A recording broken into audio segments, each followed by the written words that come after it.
देखिए question chapter 10 wave optics का first number question. Monochromatic light of wavelength 589 nanometre is incident from air on a water surface. What is the wavelength, frequency and speed of A number reflected और B number reflected light? Reflective index of water is 1.33। तो इस question में हमें एक monochromatic light देखने को मिल रही है जिसका वेवलेंथ दिया है 589 नैनोमीटर और वो इंसिडेंट कर रही है एयर से वाटर में जाने पर। तो हमें बताना है जो वेवलेंथ होगी, फ्रीक्वेंसी और स्पीड होगी दोनों लाइट्स की, तो वो क्या होगी। और हमें रिफ्लेक्टिव इंडेक्स ऑफ वाटर भी दी हुई है 1.33। तो चलिए गिवन इंफॉर्मेशंस देखते हैं। जो फर्स्ट इंफॉर्मेशन है, वेवलेंथ हमें दी हुई है मोनोक्रोमैटिक लाइट की 589 नैनोमीटर। तो इसको हम मीटर में कन्वर्ट करेंगे तो हमारा हो जाएगा 589 into 10⁹ metre. Speed of light दी हुई है जो वैक्यूम में होती है वही होगी 3 इंटू 10⁸ मीटर पर सेकेंड। अगर हम बात करें रिफ्लेक्टिव इंडेक्स की ऑफ वाटर की तो ये हमें दी हुई है 1.33। और फर्स्ट केस में अगर हम रिफ्लेक्टेड की बात करें, रिफ्लेक्शन की, तो इस केस में जो रिफ्लेक्शन होती है वो एक ही सेम मीडियम में होती है। अगर दूसरे मीडियम में लाइट जाती है तो वो रिफ्रैक्शन हो जाती है। तो इसीलिए जो वेवलेंथ, स्पीड, फ्रीक्वेंसी जो होगी रिफ्रैक्शन में वो सब सेम होगी। फ्रीक्वेंसी ऑफ लाइट हमें रिलेशन पता है, जैसे कि frequency equals to speed of light upon lambda मतलब वेवलेंथ। तो speed of light 3 into 10⁸ metre पर सेकेंड, तो मीटर पर सेकेंड। और लैम्डा की अगर बात करें 589 इंटू 10⁹ -9 मीटर, तो मीटर से मीटर कट गया 1/सेकेंड आ गया, तो इसीलिए हम हर्ट्स लेंगे 5.09 इंटू 10⁻14 हर्ट्स। करें बी नंबर मतलब रिफ्रैक्शन इन सेकंड केस में, मतलब रिफ्रैक्शन फ्रीक्वेंसी सेकंड केस में। तो फ्रीक्वेंसी जो है हमारा वो मीडियम पे डिपेंड नहीं करता है। जब लाइट ट्रेवल होती है one medium to another medium, तो फ्रीक्वेंसी जो रिफ्रैक्शन में है वही रिफ्लेक्शन में भी होगा। तो इसलिए जो फ्रीक्वेंसी होगी वो सेम ही होगी 5.909 इंटू 10⁻14।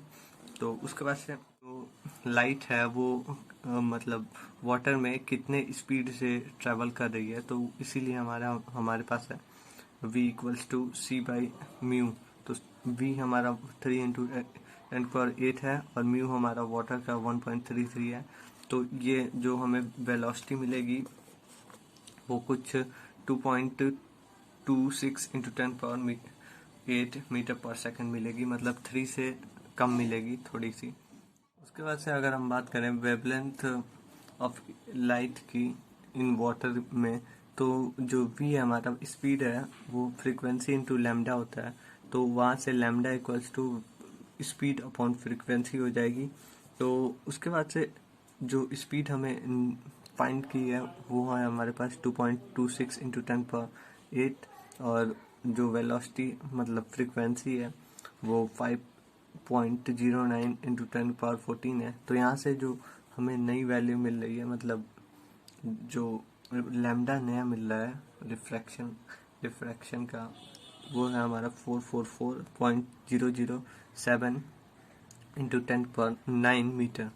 तो उसके बाद से अगर हम इसको नैनोमीटर में करें, क्योंकि इसके इक्वल 1 नैनोमीटर होता है, तो इसको आसानी से हम नैनोमीटर लिख सकते हैं।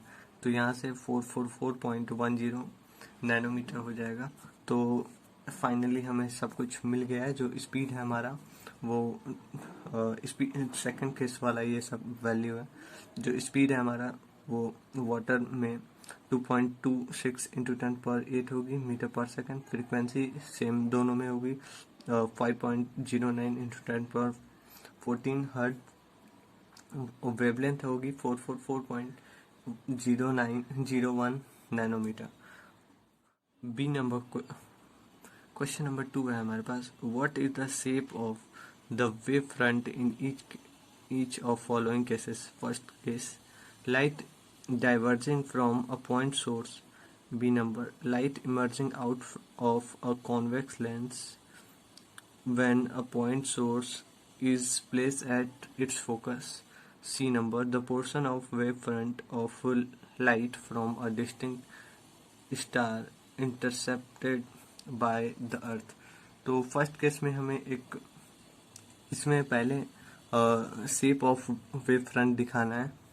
तो फर्स्ट केस में लाइट डाइवर्ज हो रही है एक पॉइंट सोर्स से, और सेकंड केस में जो एक कॉन्वेक्स लेंस से लाइट इमर्ज आउट हो रही है अगर एक पॉइंट सोर्स को उसके फोकस पे रखा जा रहा है। तो सी नंबर केस में जो पोर्शन ऑफ वेव फ्रंट है, मतलब पोर्शन ऑफ वेव फ्रंट जो स्टार से आ रही है हमारे अर्थ पे, उसे हमें बताना है।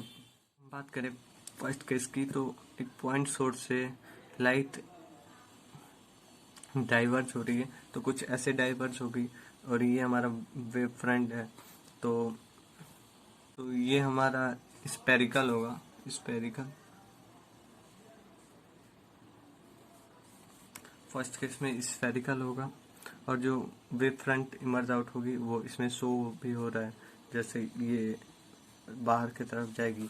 तो सेकंड केस देखते हैं। सेकंड केस में जो हमें बताना है कि अगर हम फोकस पे रखते हैं कॉन्वेक्स लेंस के, तो हमें कैसा वेव फ्रंट देखने को मिलेगा।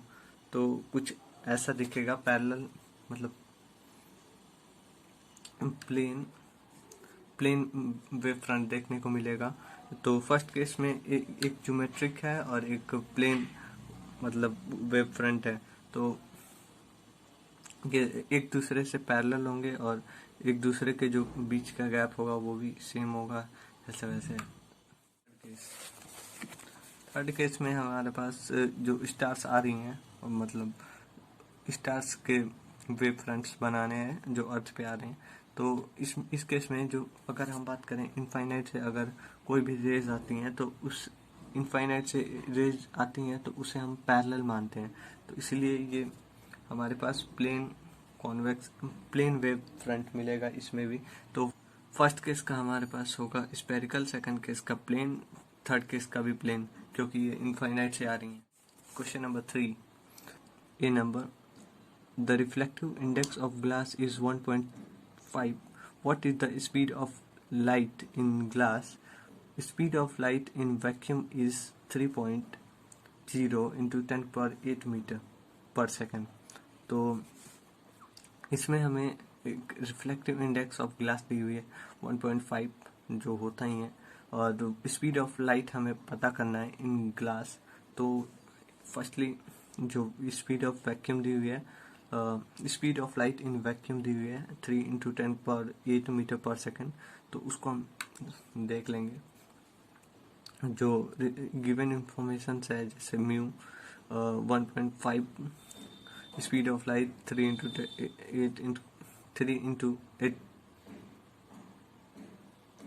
10 power 8 मीटर पर सेकेंड। स्पीड ऑफ लाइट की बात करें इन ग्लास, तो हमारे पास v = c/μ है। तो c हमारे पास इन वैक्यूम वाला स्पीड है, तो 3 into 10 power 8 मीटर पर सेकेंड जो म्यू है हमारा वो ग्लास का है। तो हमारे पास यहाँ से वेलोसिटी मतलब स्पीड मिल रही है, स्पीड मिल रही है जो ग्लास में होगी वो होगी 2.10 into 10 power 8 मीटर पर सेकेंड। नंबर है, is the speed of light in glass independent of color of light? If not, which two color, red and violet, travel slower in a glass prism? तो इस question में हमें पहले पूछा जा रहा है क्या स्पीड ऑफ लाइट ग्लास मतलब ग्लास से अगर लाइट पास कर रहे हैं तो कलर डिपेंडेंट होती है। अगर नहीं होती है तो अगर हम पास करते हैं वॉयलेट और रेड को ग्लास से, तो कौन सा स्लोअर मतलब ट्रेवल करती है। तो फर्स्टली हमें इसका आंसर दिया नो होगा, क्योंकि अगर हम बात करें वेलोसिटी की, वो डिपेंडेंट होता है मतलब वेवलेंथ और फ्रीक्वेंसी पे। अगर हम लैम्डा की बात करें, लैम्डा जितना ज़्यादा होगा उतना डेविएट होगा, तो इसीलिए जो ये कलर होती है, कलर ऑफ लाइट, वो डिपेंडेंट होती है वेवलेंथ के। तो उसी में सेकंड केस में अगर हम बात करें नाउ, अगर डेविएशन की बात करें, वेवलेंथ वायलेट का कलर डेविएशन ज़्यादा होता है रेड से, तो इसीलिए जो रेड होगा वो स्लोअर ट्रैवल करेगा ग्लास प्रिज्म से, और वॉयलेट मोर होने के वजह से ज़्यादा जल्दी ट्रैवल कर लेगा, मतलब मोर वेवलेंथ होने से। तो यही है।